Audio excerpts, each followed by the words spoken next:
Hi guys, and welcome to another episode of Marketing in the Madness. Now, today, if you're watching, you'll see the studio looks a little bit different to normal. It's because I am actually coming to you live from Paris. Well, not live by the time you watch this.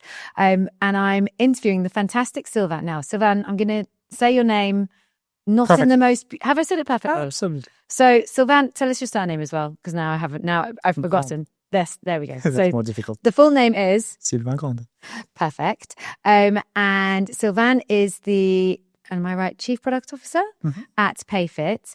And today we're going to be discussing, we're going to be challenging AI, talking about the future-focused things that you guys are doing at PayFit, utilizing AI across marketing, product, because you've had experience across both. And delving into what you guys are doing. So what I want to start with, just to give everyone a bit of context, tell us about Sylvain and give me a bit of insight into, I guess, what PayFit does, what the product does, why people use it. Yeah, I'll start with that actually. So thanks for watching us and our conversation. PayFit is a payroll and HR solution that serves primarily non-payroll experts, very small to small and medium-sized companies, so 0 to 100 employees in France, in the UK, and in Spain. So really our motto is to simplify payroll, which sadly is a lot easier in the UK than in France. We always joke internally about that. That's what PayFit does in a short, succinct way. I'm running a few teams: product, design, data, compliance, and right now product marketing on an interim basis to help the teams. And background is mostly in product and design, as well as running businesses across a few countries, because I'm originally French and came back 2.5 years ago in my so-called home country after 15 years away in mostly New York and Berlin, but also in London. Passionate about data, therefore passionate about AI, and we'll talk about a few of these things today. Yeah. Well, it sounds like PayFit is a product I should be using because I run a small business. Yeah. So delve into how the product helps simplify. Obviously, I'm in the UK, so it sounds like I've already got it a little bit easier. But tell me exactly what the product does. How would it help me? What problems is it helping me solve? Yeah, I think for most businesses, but especially small ones, the human capital is essentially, the key capital in the company, and easily over 80% of the cost. And I think you have essentially high-level two choices. You can mostly outsource the management of that to, payroll specialists, to accountants, and to other corporations.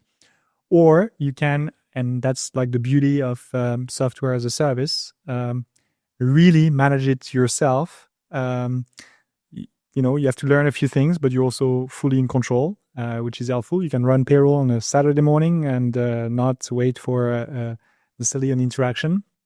And I think, especially when you're a very small business, what matters to you is to spend as little time as possible running payroll and to have it as in real time as possible. And that's the beauty of software, is we can do payroll in essentially close to real time, whether you're on vacation, whether you have benefits in kind, which is very popular in the UK, to many other parts, and then managing all the complexities of absences and so on, whether it's paternity or maternity leave, etc. All the standard questions that you would ask. And I think that can help also manage if you have a few employees or many more.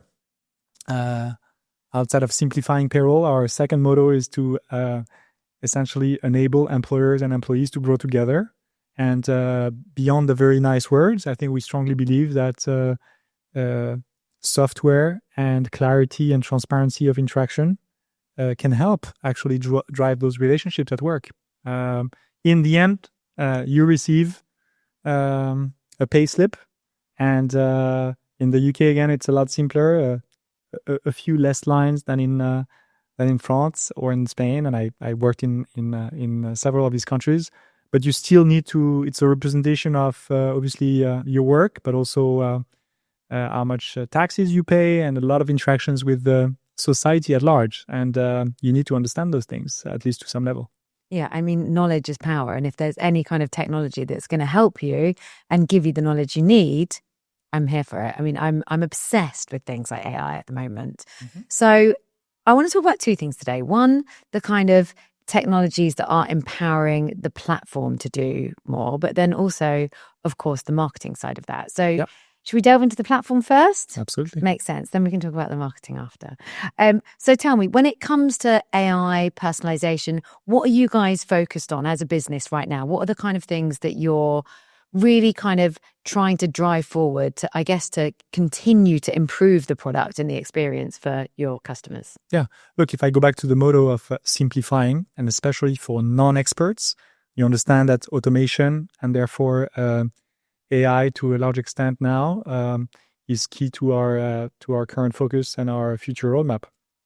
If I come back to from the customer's perspective, right, from a customer life cycle or customer journey standpoint, from the ads you see, where there's actually a lot of AI already on the platforms like Meta and so on, to the acquisition, to the onboarding, hey, give me your payroll history, and through OCR and other newer AI technologies, how to simplify the onboarding and the activation of our users, to supporting clients in their journey. I have a question. Now we have, a PayFit Copilot, which we launched actually in July in France and November last year in the UK and in Spain.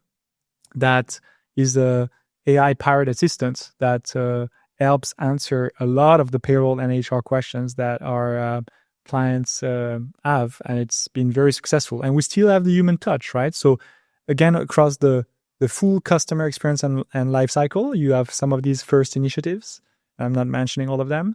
And then you also have the big topic of internal efficiency, and we'll talk about that. Like AI is fundamentally changing how people work, including, I think, breaking silos and putting people a bit more together. Accessibility of data. Obviously, AI operates only if the data exists and is good. That's part of the key elements. But we have we use a lot AI in our across our different teams to help people go faster, to have essentially an AI companion manage some of the tasks for them. And here it can range from, hey, help me find a wider keyword universe for SEO, to actually how SEO is changing with AI bots, to let me write a report that is better, to let's analyze customer sentiment across the whole feedback channels. And here we have some of these AI implementations. So I think today I would say we have 75% of our staff that use AI regularly, which is, I think, quite impressive. It took us, a year and a half, almost 2 years to get there, right? So I'm not claiming it's still the beginning of the journey, but from where we started a year and a half ago with essentially a few people using it, to now it's embedded a lot more in the culture. We still have a lot of progress to make. We use many tools that have developed AI features. I'll speak to that after. But you can see that it's both customer-facing, customer lifecycle, and internal efficiency. So I think it's changing a lot of things. Yeah, it really is. I mean, especially the internal stuff. I think it's saving us so much time now. It's hard to imagine a world where AI didn't exist. It's, in the last 2 years, it's come along so quickly. With that, actually, I'm quite interested in this topic. How do you... Well, one actually, first up, to give the listeners some context, how many staff are at PayFit? Roughly 650 people. Yeah, so it's a large business, and to roll out AI to 75% of the business, amazing. Do you have policies in place, things that are like guardrails for them, for like what they are allowed to do, what they're not allowed to do? Because I actually did an event last week back in London, and we were talking to some of the bigger companies, and I'm talking like HSBC. That have very strict policies and regulatory concerns. Which is frustrating because, of course, the middle-sized companies, the smaller-sized companies, in a way, we're going to be able to get ahead faster because we don't have the same rules where you're not allowed to use AI, you're not allowed to try this. So talk to me about how that kind of manifests within the business. The majority of my answer will be about culture. Yes. And including culture of risks. So we're not a super large company, but we're not a small company. So we do have plenty of policies and IT policies, etc. Right? You cannot install software on your machine without you actually cannot. So the way we started is, look, when a few of us were seeing how ChatGPT 3 arrived and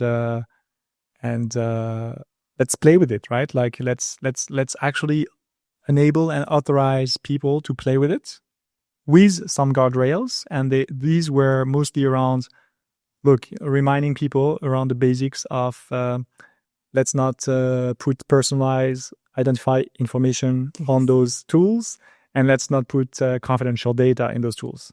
And that was it, right? And then over time, we essentially did two things in parallel. We set up a lot of initiatives to train and educate people and accompany them.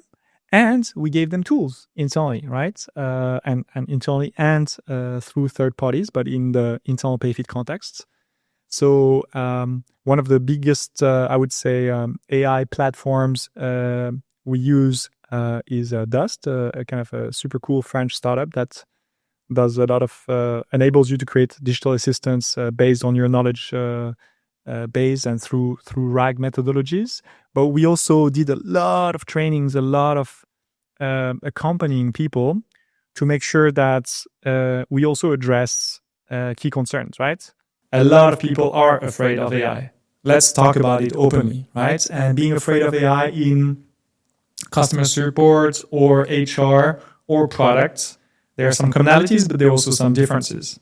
We also, I think I won't talk about all the elements, but I believe strongly in the power of example and emulation. And I think if you go to someone, let's say, like we did workshops with many teams, and you go to let's say the HR team, and you ask them, hey, out of your 6-7 different kind of functions within HR responsibilities between talent acquisition, running payroll, and being an HR business partner, what are the key tasks that are super repetitive or things you would do better, right? Mm. And you can create a very simple, I would say, assistance or AI workflows that help on some of these things, right?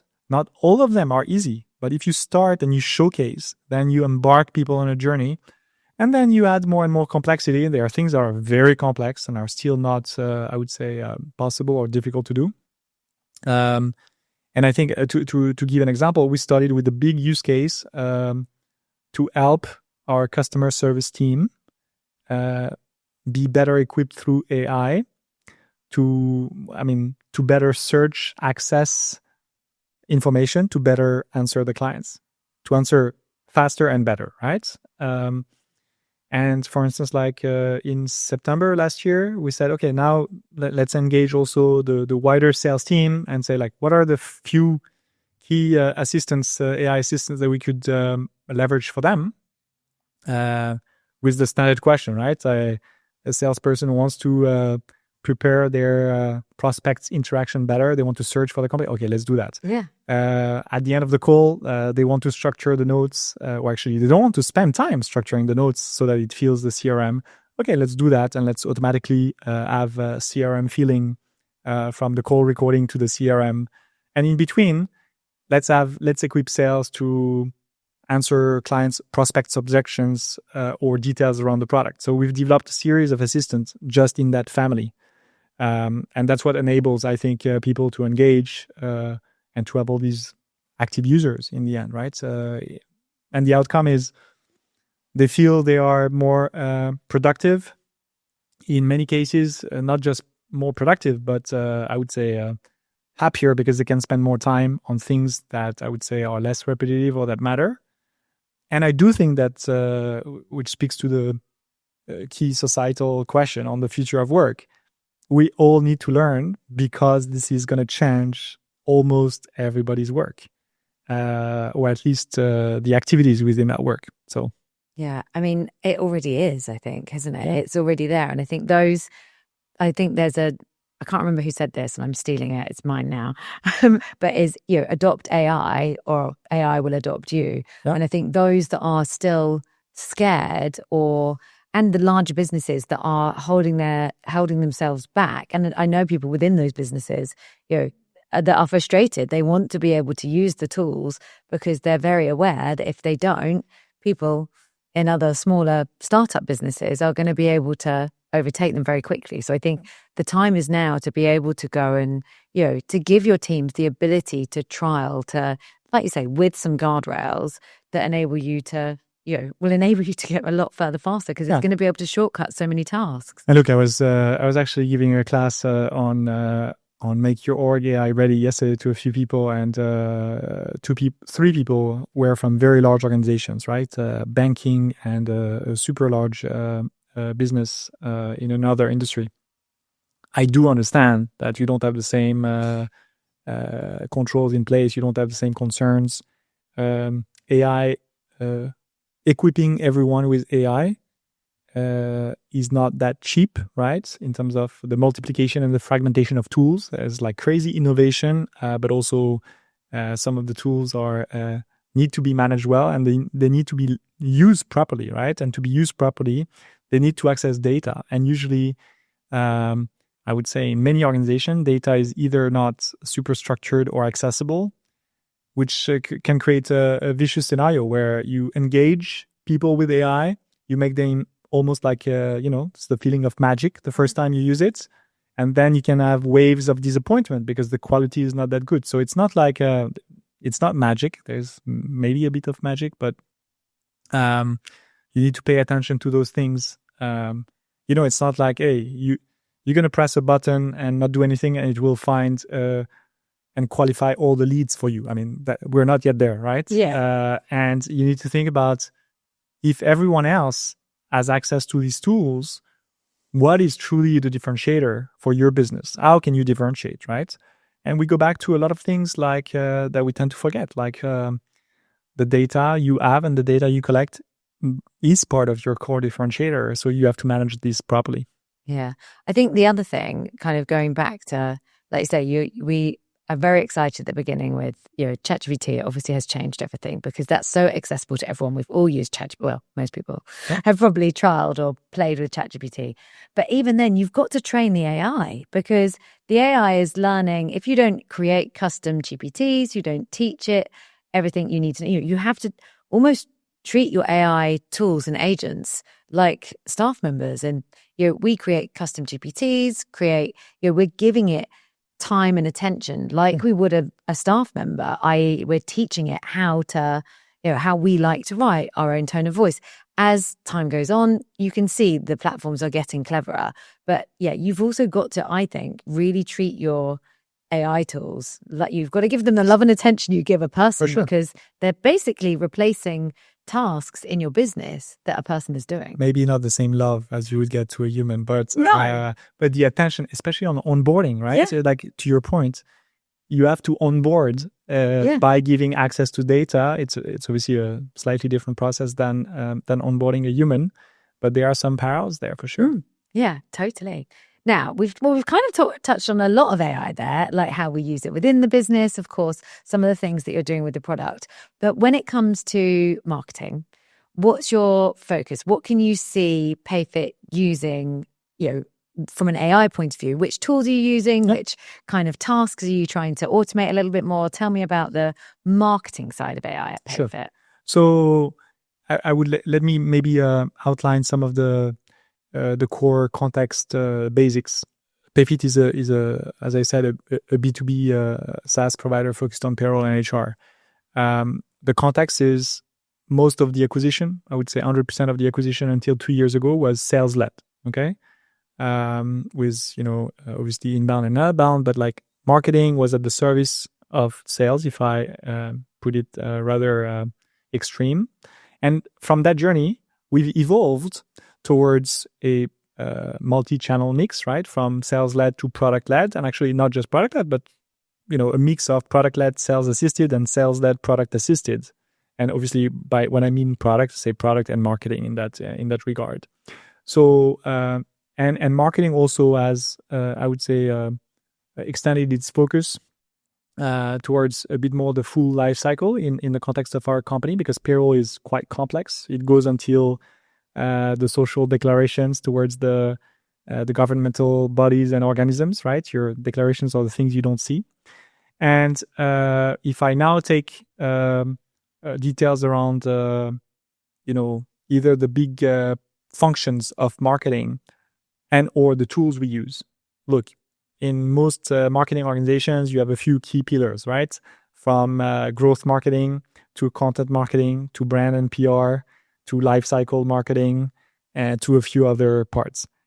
If you look at each of these functions, for sure, AI as a role, right? With either tools we add that developed AI, I would say, roadmaps and features to new ways of working. And I'll talk more about that. But we use, our kind of marketing tools and stack, if I may, is obviously we use HubSpot, we use Mojo for call recording from the sales parts that obviously feeds into kind of marketing.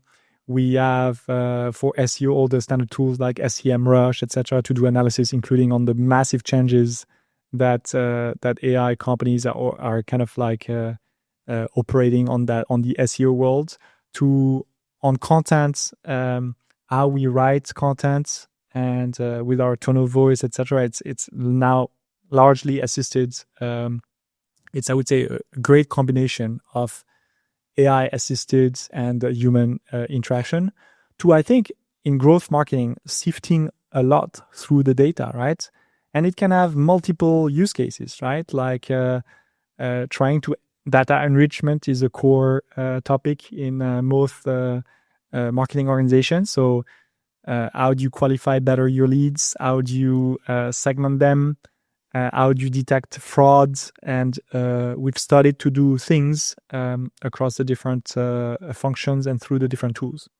Now, I do think that the largest change is not just about the tools. It's how data accessibility and AI on top can actually break the boundaries and break silos, including in how all these functions within marketing, but also between marketing and, let's say, product or sales work together. It's a bit like, I don't want to be too extreme. We're not yet there, but it's like, it's a big AI brain that supports those things. And it's not about, hey, let me do a pure handoff between marketing and product. Here are the specs. Let's do the landing page. No, let's look at it together. We have the customer feedback. There's still, I think, competencies that are diverse, different, and complementary, but we can operate on a more collective basis. We do have actually more collective tools as well, right? Because even if you have the tools in marketing, a tool in product, and a tool in customer support, together different customer interactions, now you can put all that together and do customer sentiment analysis at scale that speaks to everyone. So I think it's changing the game a lot. Yeah. How are you able to connect those things? Because that to me is really interesting. And I'm starting to see within the platforms, even that we use as a small business, like, oh, now you can connect with this, like you can install, like that's where, for me, like you say, the magic happens, because otherwise you're learning something in here, but it's not talking, to your CRM, isn't talking to your CMS or whatever it might be, that you're trying to track things. When it all comes together, that is the magic. So have you got a tool that helps you do that, or are you building your own, I don't know, integration? Yeah, I think there are two elements, right? There is forget even AI, how do you make sure that your different tools or your key tools talk together and feed data into your data lake or data warehouse or whatever, however you call it, right? We use Snowflake, for instance, as a core data warehouse on our side. Nice. And so this is like, best practices, data engineering, and a key topic, data governance, that obviously is still an unsolved problem, right? And AI acts as a reveal of all the underlying issues, right? Because the AI is as good as obviously the underlying data, the connections, and the governance, how it operates. So we do a lot of that, right? So for instance, like a good example is salesperson has a call with the prospect. It's recorded with one tool. There is the AI transcripts and the tagging, and then we have an assistant that will structure those things in a standard template. So it's filled into Salesforce, our CRM, that it can be analyzed downstream for a lot of events and so on, right? And in parallel, all of these things are in our data warehouse. So then when the client's on board, all the other data points are connected. We still have some, obviously, improvements to make. And the more things you connect, the more work you have to do. And in parallel, we have all these agents that are plugged for specific tasks, but they have access to many of these data sources, right? So it's from two angles that we're attacking the topic. Where we can massively improve is, I've not talked much about agentic AI, but for sure, all these things are still like very, very clever chatbots, right? But what you want them is connect in workflows, so that there is connection between a question and an action and the next step, right? And so on some of these things, there are super interesting platforms from Make to N88 and to Gumloops AI and others, right? And some of them are a bit more for dev-friendly audiences. Some are more, I would say, low code or no code. I talked about Gumloops. It's maybe an easier one. But even Zapier, right? Like, I mean, there are plenty of tools that are at disposal. I think it can be overwhelming because there are so many tools. But if you think of, okay, what are the tasks and the things, like if this happens, do this, etc., and start with that. Start with trying and then iterating. Yeah, I think that's the key. For me, the one that you spoke about, the most important one is the kind of pipeline management. If I can get that working better and hooking up with the different systems, it's going to make my life so much easier. And learning from what works, what doesn't work, what was good, why we won a certain prospect and we didn't win another one, like that kind of data and the analysis we can do on that's going to get really magic, I think, over the next few years. Look, I think for us, if I think of all the use cases we did on like leveraging AI, some are super complicated, right? Like we just, like we operate in a regulated, I would say, or regulatory impacted environment. Lots of laws and other elements that impact how payroll is made, right? Taxes change every year. Budgets have many different impacts. This is usually published, right, by governmental bodies, and you need to like access, analyze, understand, and change in the code, right? And we've started to do that first automation from literally the publishing in a government website in France through the API on our side, with obviously some AI to let's update the minimum salary in France that changes usually on January 1st, right? It's the first use case. It's like fully in production. It's very recent. We worked on months for that. Other use cases are simpler to handle. And as usual, you need to do a bit of both, right? But start simple, iterate, because some of these things evolve over time. And a good assistant today is likely the least good assistant you'll make ever, right? Yeah. It's interesting, isn't it? Sometimes I feel like the AI assistants that we use are getting more stupid. And then suddenly they get cleverer again. Like, you can see them like, oh, no, you're getting it wrong. And then suddenly they totally change. And so you've just got to iterate, trial. Yeah, iterate on the prompt, iterate on the data sources, iterate on the structure, play with a few things for sure. Yeah, exactly that. Now I'm going to go totally off topic. Well, not totally off topic. It's still about marketing. Talk to me about one of the most successful marketing campaigns or the things that you guys, because I love B2B marketing. That's my life. I do B2B marketing myself. I am a business also trying to market myself to other businesses. What do you find at PayFit? What's the best tactic or how are you attracting a lot of your customers? Talk to me about some of the marketing tactics that you're seeing work right now? I mean, look, I'm likely not the specialist to talk about that topic, but if you look at the set of things we do, from some influencer marketing campaigns to events, and events do work if they are really well organized, to online ads, where depending on the channels, you have to play with the different tonalities, right? You don't do exactly Google SEM and TikTok or Instagram ads the same way. That's obvious. To LinkedIn, we started to invest a lot more on that. We've tried print, and we do a few print campaigns, but I would say it's a small part of our overall tactics and budget. But I think a lot of events, SEM, definitely one of the biggest standard displays. I think it's much more on how we iterate with the format, right? That I think matters, and how the channels complement each other, right? Because in the other aspects, from a content standpoint, we have quite a rich blog. Obviously, payroll is also about showing expertise in not just our software, but our support and how we work and how we really understand the life of entrepreneurs.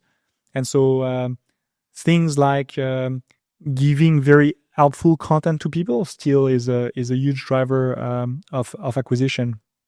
So I think some of the things we do is we try to, going back to our mission of simplifying payroll for non-experts, we try to make it simple. We try to make it accessible. We do more and more verticalization of marketing, right? Because small businesses in, let's say, professional services or hotels or restaurants or retail don't speak exactly the same way. They are not exactly attracted by the same features, even though we're talking about payroll and HR. And so I think we're basically, one big axis is verticalization by industries. The second one is leveraging, I would say, automation and AI to do, I mean, that's the dream of every marketer for a long time, mass personalization. I think we're still far from it, to be honest, on our end, but that's a direction. And thinking a bit more multi-touch point, right? To optimize either our acquisition tactics and our overall marketing spend. I mean, we measure everything like everybody, right? From CAC to LTV to all the other ratios. We have a long activation cycle, right? Subscribing to a payroll software is not like buying a t-shirt, as I say. So we do a lot of the things, but I would still remember or recall like content, influencer marketing, events as important tactics, not just the online stuff or SEO, obviously. Yeah, I like to hear that, seeing as I do a lot of events, as you know. But I think that the world of B2B marketing is often thought of as the boring marketing. It's not as cool as B2C marketing. But actually, you call out something really important that sometimes I think we forget. B2B marketing decisions are much more expensive, lengthy processes. So actually, to my mind, that means that our marketing has to be better, it has to be smarter, it has to be more multi-channel, various different touch points throughout the journey. It actually has to be even better than B2C marketing, because what we're trying to do is influence a much bigger decision, which often has multiple people in that decision. So our marketing tactics need to be smart. So I think that's key, right? We obviously we have a difference between the buyer persona and the user persona. And I think that's in B2C that's the same person. So it's in a way it's like different. I think we stand a bit at the crossroads, right? In between.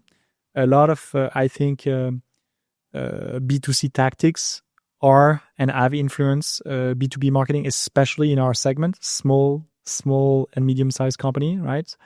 Because if you're an entrepreneur, the delineation between B2C and B2B may not necessarily exist. That said, buyer persona and user personas are different for us. And so we need to take that into consideration. That's one thing, that's one axis, right? Where we've not, we have, I think, likely the best payslip as an outcome, right? on the markets, especially in France where it's very complicated. But employees that look at that payslips are not the one buying and paying for the software, right?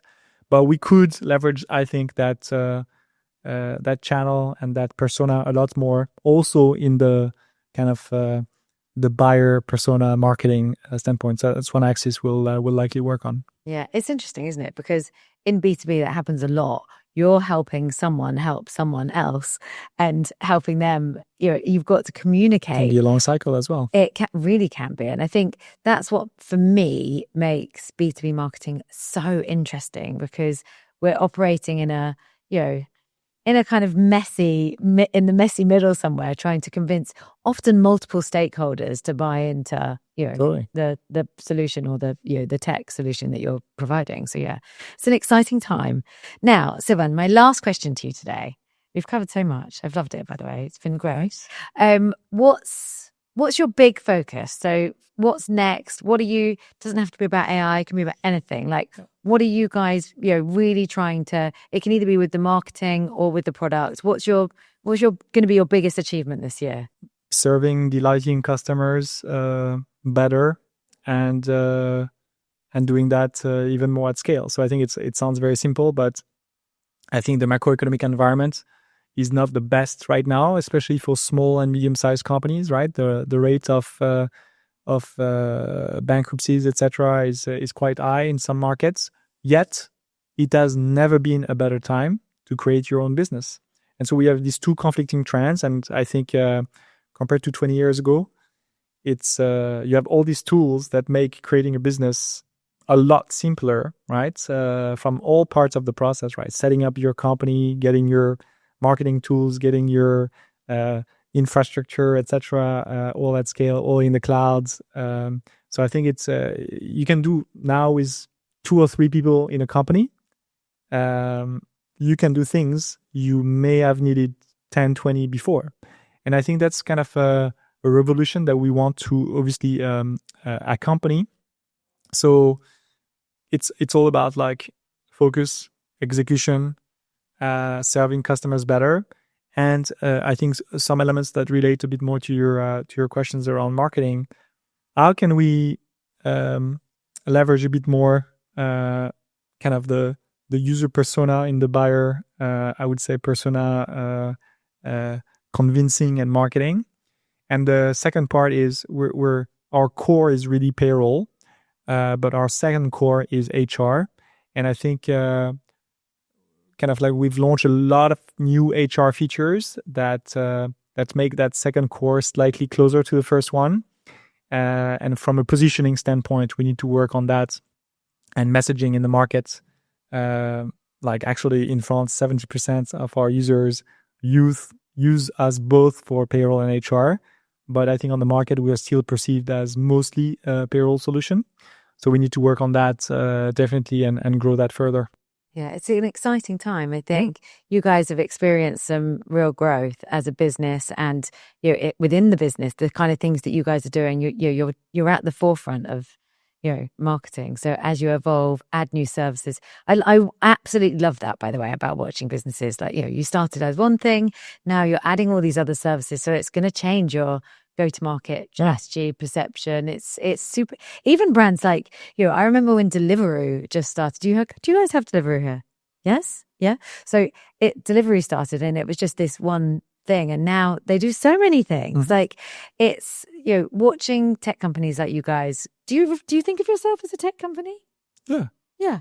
I mean, with a product background, I cannot see myself any other ways. way. Yeah, of course. But it's amazing because you grow, you evolve, you change, I think, more quickly than most other companies. Yeah. I think also like maybe a kind of final note, I did not talk much about integrations, but I think if you take again back from a customer perspective, right, from a B2B marketing standpoint, you're always part of something bigger, of an ecosystem. And as much as every business kind of wants to grow and kind of do many more things, we really believe in focus on payroll and HR and leveraging many integrations. We have over 30 integrations with partners, right? Point solutions that address a specific topic.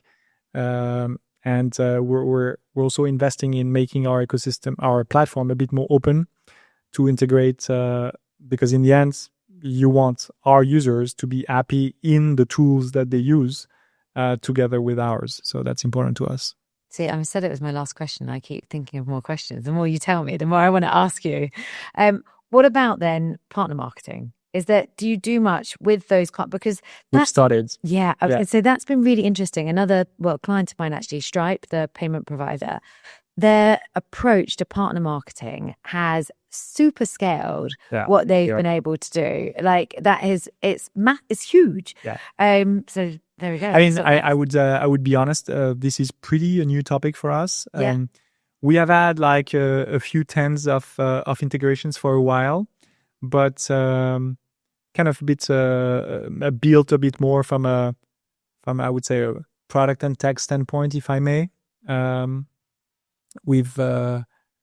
We've narrowed our approach on kind of like commercial and strategic partners. Yeah. And we've started to do partner marketing. So we have, we do a lot of activities in France with Conto, obviously a very famous French neobank focused on SMEs. We have partnerships with prevalent and health insurance providers as well. We have partnerships with meal vouchers, a lot of things that are like tightly integrated to the payroll and HR journey, right?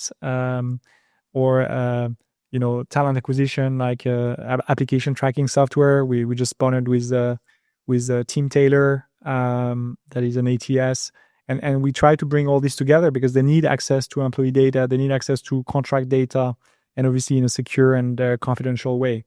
So yes, but we've started essentially 6 months ago on partner marketing, and you need always to align on the common objectives, the target segments. So I think, how do you do data sharing? So there are still things that we need to evolve and do better over time. Well, watch this space. I'm certainly going to be keeping a very keen eye on PayFit and what comes next, because it just seems like culturally you guys have got the right attitude to these things, and rolling out all the right tactics, using the right technologies, and have a fantastic platform that's only going to grow. Thank you. We hope, and I think culture is always to be improved, so we need to keep our focus, and so always a learning journey, as I say. Yes. Yeah. Oh my God, I love that. Always learning. There we go. What a lovely way to end. Sylvain, thank you so much for joining me. I've loved recording this episode with you, and hopefully we can do in a year or two, we can come back and talk about partner marketing. Absolutely.